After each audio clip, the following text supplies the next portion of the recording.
The Obina's Yam of Greed. This is a powerful story of what greed can cause in somebody's life. Kindly grab your popcorn and enjoy the story. Before we proceed, please do well to like, share and subscribe to our channel. Thank you for subscribing. Now let's proceed.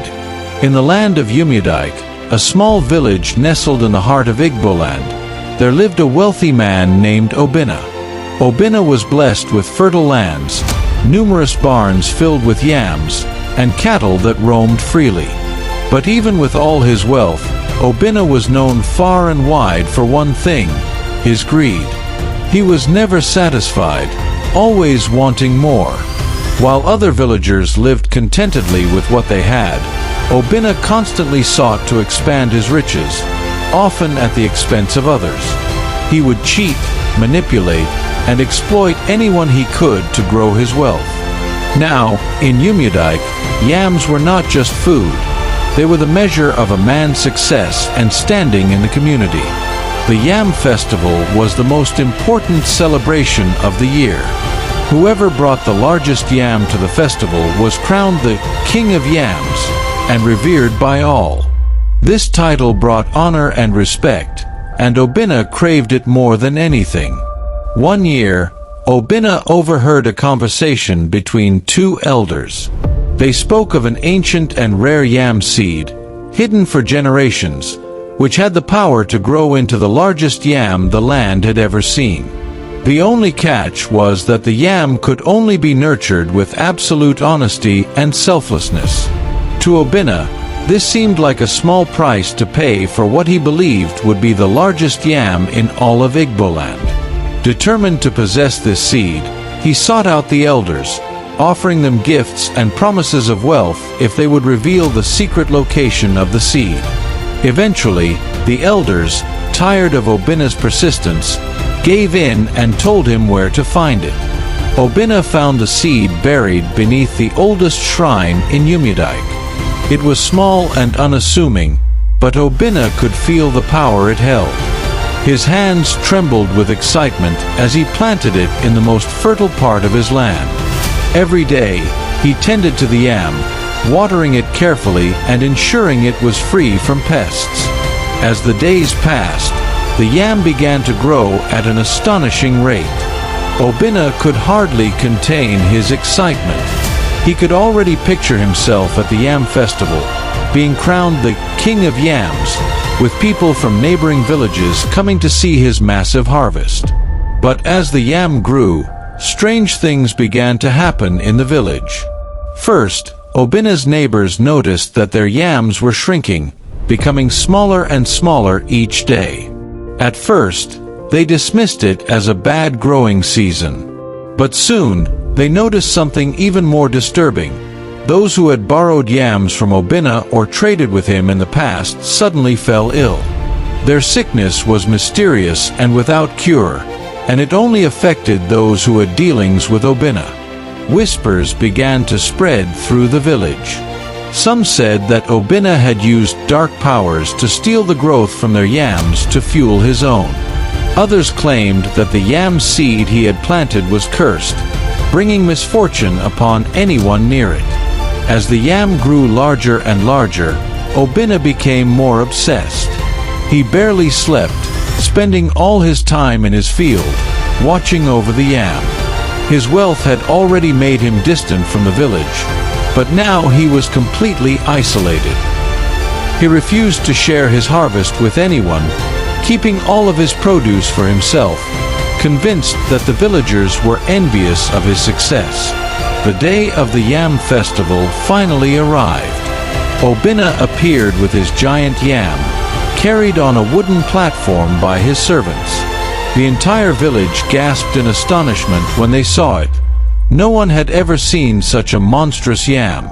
It was more than 3 times the size of any other yam at the festival, its skin smooth and golden. Obina's chest swelled with pride as he approached the village square, ready to claim his title as the King of Yams. But as the village chief approached to inspect the yam, something strange happened. The yam began to tremble. A deep, rumbling sound emerged from within it, as though something was alive inside. The crowd fell silent, watching in horror as cracks began to form along the surface of the yam. Suddenly, the yam split open with a deafening crack, and a foul stench filled the air. From within its depths crawled thousands of insects, black beetles with sharp mandibles, termites with voracious appetites, and ants as large as a man's hand.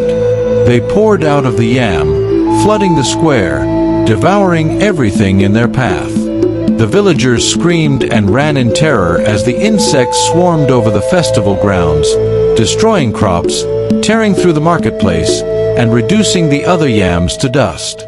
Obinna stood frozen in shock, his eyes wide with disbelief.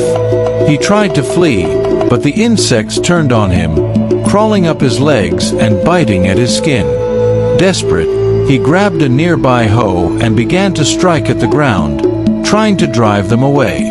But no matter how hard he fought, the swarm kept coming, relentless and unyielding. As the chaos unfolded, the elders of the village gathered together and chanted ancient prayers, calling on the gods for mercy. Slowly, the insects began to retreat, disappearing into the cracks of the earth from whence they came. But the damage had been done. The village was in ruins, and Obinna, the once proud man of wealth and power, was left standing in the middle of the square, covered in welts and bruises, his giant yam nothing more than a hollow shell. The village chief approached him, his face stern and unforgiving.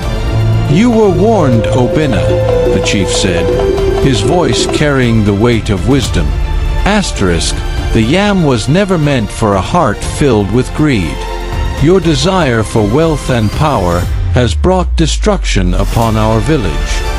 The villagers, still shaken by the devastation, gathered around Obinna.